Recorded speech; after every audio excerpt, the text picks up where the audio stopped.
আসসালামু আলাইকুম রহমতুল্লাহ। রাশিয়া এবং চীনকে একেবারে মেসেজ দিয়ে দিল মার্কিন যুক্তরাষ্ট্রের প্রতিরক্ষামন্ত্রী হেগসেথ। এটা থেকে এটা স্পষ্টভাবে বোঝা যাচ্ছে যে ইরানের ইসরায়েল আর আমেরিকার যুদ্ধে কোনোভাবেই চীন আর রাশিয়া আগাবে না। কারণ এই মুহূর্তে যে পরিস্থিতি, ইরান ইতিমধ্যে যে 17-18টি রাষ্ট্রে আক্রমণ করে ঘোলাটে করে ফেলছে, আর এই 17-18টি রাষ্ট্রের সাথেই রাশিয়া এবং চীনের সম্পর্ক ভালো। যদি কোনো ফরম্যাটে যুদ্ধ লাগিয়ে ফেলে বা যুদ্ধ বাঁধিয়ে ফেলে, তাহলে কাদা জল অনেক ঘোলা হয়ে যাবে, যেটা হয়তো চীন এবং রাশিয়া ট্যাকেল দিতে পারবে না। এজন্য তারা সামনের দিকে আগাবে বলে মনে হয় না। আর যদিও একটু আগানোর সম্ভাবনা ছিল, সেটা যুক্তরাষ্ট্র ক্লিয়ার মেসেজ দিয়ে তাদেরকে ঠান্ডা করে ফেলেছে। কি বলছে? যুক্তরাষ্ট্র ইসরায়েলের যৌথ হামলায় ইরানের সর্বোচ্চ নেতা আয়াতুল্লাহ আলী খামেনি প্রাণ হারিয়েছেন। দেশটির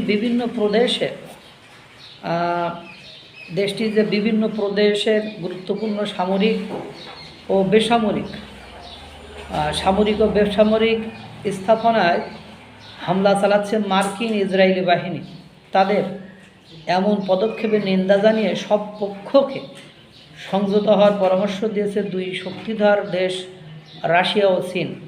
এই দুই দেশেরই ইরানের সঙ্গে গভীর বাণিজ্যিক ও সামরিক সম্পর্ক রয়েছে। তবে বুধবার এক সংবাদ সম্মেলনে বক্তব্য দেওয়ার সময় মার্কিন প্রতিরক্ষামন্ত্রী পিট হেগসেথ জানান, রাশিয়া ও চীনের প্রতি তার দেওয়ার মতো কোনো মেসেজ নেই। যদিও দেশ দুটির সঙ্গে ইরানের দীর্ঘস্থায়ী কূটনৈতিক ও বাণিজ্যিক সম্পর্ক রয়েছে। তিনি বলেন, তারা অর্থাৎ রাশিয়া ও চীন এখানে প্রকৃতপক্ষে কোনো বিবেচ্য বিষয় নয়। আমাদের বিরোধও তাদের সাথে নয়। ইরানের পারমাণবিক উচ্চাকাঙ্ক্ষার অবসান ঘটানোই এখন যুক্তরাষ্ট্রের মূল লক্ষ্য বলে উল্লেখ করেন তিনি। মার্কিন প্রতিরক্ষামন্ত্রী আরও যোগ করেন, ইরানের উপর তার দেশ ও ইসরায়েলের হামলা কেবল শুরু হয়েছে। শিগগিরই আরও কয়েক দফায় হামলা চালানো হবে বলে জানান তিনি। হেগসেথ বলেন, এই অভিযানে যুক্তরাষ্ট্র নির্ভুল লক্ষ্যভেদী গ্রাভিটি বোমারও অফুরন্ত মজুদ ব্যবহার করবে। প্রসঙ্গত, গত শনিবার 28শে ফেব্রুয়ারি ইরানের রাজধানী তেহরান সহ বিভিন্ন স্থানে ব্যাপক হামলা চালায় যুক্তরাষ্ট্র ও ইসরায়েল।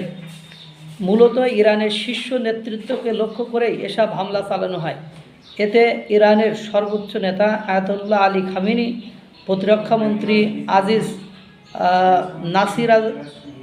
নাসিরজাদ দেহ খামেনি, নিরাপত্তা উপদেষ্টা আলী শামখানি, সশস্ত্র বাহিনীর chief of staff general Abdul Rahim Mousavi ও বিপ্লবী গার্ড বাহিনীর IRGC commander in chief Mohammad Pakpour প্রাণ হারান। তবে প্রাণ হারান। মার্কিন ইসরায়েলে হামলায় হতাহতের সংখ্যা বাড়ছে। ইরানের রেড ক্রিসেন্ট জানিয়েছেন, হামলায় এখনও পর্যন্ত 1045 জন নিহত হয়েছেন। যৌথ হামলার জবাব হিসেবে ইসরায়েল ও মধ্যপ্রাচ্যের বিভিন্ন দেশ মার্কিন ঘাঁটি ও স্থাপনায় হামলা চালাচ্ছে ইরান। তাদের পাল্টা আঘাতে অন্তত 6 জন মার্কিন সেনা নিহত ও কয়েকটি মার্কিন যুদ্ধবিমান বিধ্বস্ত হয়েছে। এছাড়া ইসরায়েলেরও ক্ষেপণাস্ত্র ড্রোন হামলায় বহু স্থাপনা ধ্বংস ও প্রাণহানি ঘটনা ঘটেছে। সুতরাং মেসেজটা ক্লিয়ার করে দিয়েছে মার্কিন যুক্তরাষ্ট্র, এখানে রাশিয়া আর চীন কোনো ধরনের হস্তক্ষেপ বা সরাসরি সাহায্য বা যুদ্ধে জড়ানোর আর কোনো সম্ভাবনা থাকলো না। বোঝেন এবার ঠেলা কোন দিকে যায়। আল্লাহ তাআলা সকলকে ভালো রাখুক, সুস্থ রাখুক। আসসালামু আলাইকুম ওয়া রাহমাতুল্লাহ।